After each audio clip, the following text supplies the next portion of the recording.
Welcome to Tailored Reviews, where reviews are tailored to you. Oh, sometimes I get a good feeling, yeah.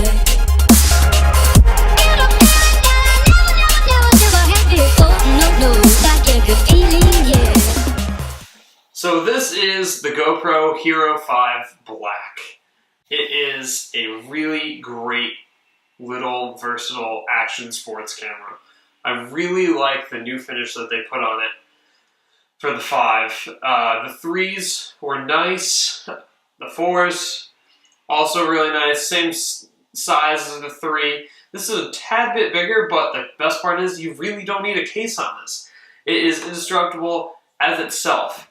We'll go up to 33 feet of water, so I don't think I'm going to be traveling much deeper than that. So I don't really need a case for it, which is awesome. The lens cap's super easy to replace, and it's just overall very easy to use. Now, my favorite part probably about this GoPro is the voice commands. Voice commands are freaking awesome. I love them so much because when I'm out riding, I don't want to have to pull over or like reach my hand up to push the button. I just want to push the button and go. But now I don't even have to do that. All I do is say, GoPro, start recording. And it starts recording. That's awesome. Overall, it feels really nice in your hand. So if you are just using it as like a normal camera, it's super comfortable and just very, very easy to use. The screen on the back is even bigger than what was on the Hero 4 Silver. And I had that and the Hero 4 Black. And this kind of combines both of them, so you get the nicety of having a screen, but you also have that 4K at 30 frames a second, which is absolutely gorgeous. I love the way that footage comes out, especially when you reduce it back down to 1080. It just comes out so crisp and so clean, and you can actually play with it a fair amount for color grading, so it's a really great file format, and I think GoPro's just done an amazing job with their 4K.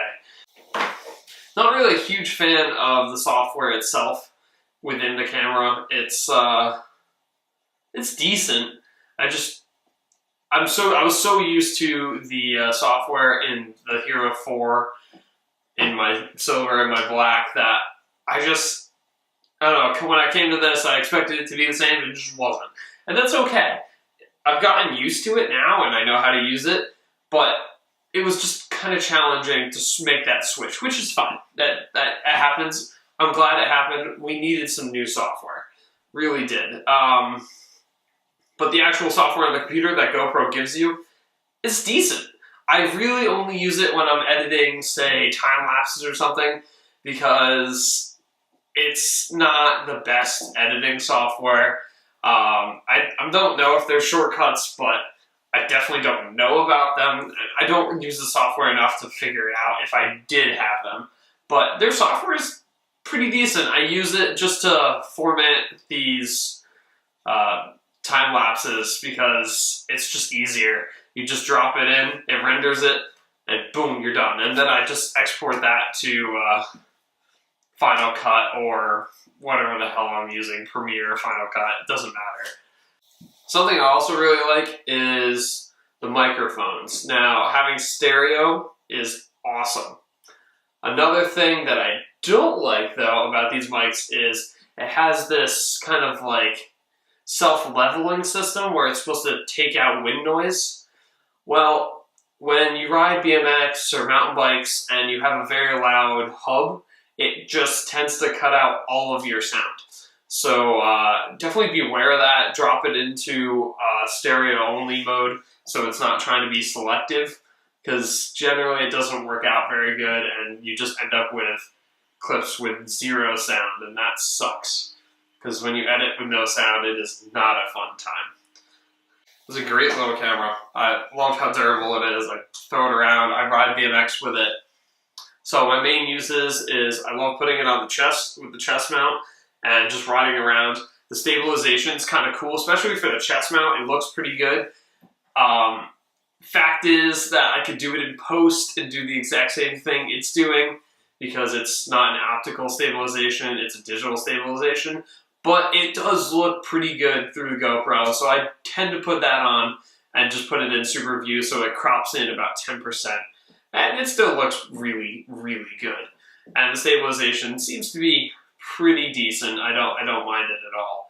The quality looks just as clear, a little less, but just as clear as the normal 1080 at 60 or 30 frames.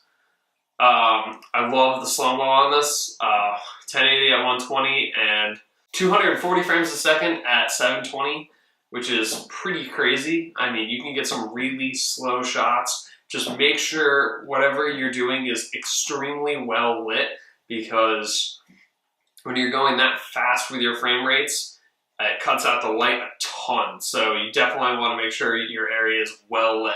You want to be in bright, direct sunlight, especially if you're shooting that 240 frames a second. Even with its few flaws, I would definitely recommend this to anyone else. I know there's a bunch of cameras out there on the market that are cheaper, that are made in China, and they say they do 4K. But when I look at their 4K, it looks like 720. It is just awful. And I think GoPro has really done it with this one, having it all be waterproof as is, up to 33 feet. I think that's just an awesome feature. I can just take it and go. I love the rubber feeling. I love having no case. So yeah, guys, I hope this helped give a little insight into the GoPro Hero 5 Black. Definitely recommend picking it up. We'll see you next time. Have a good day.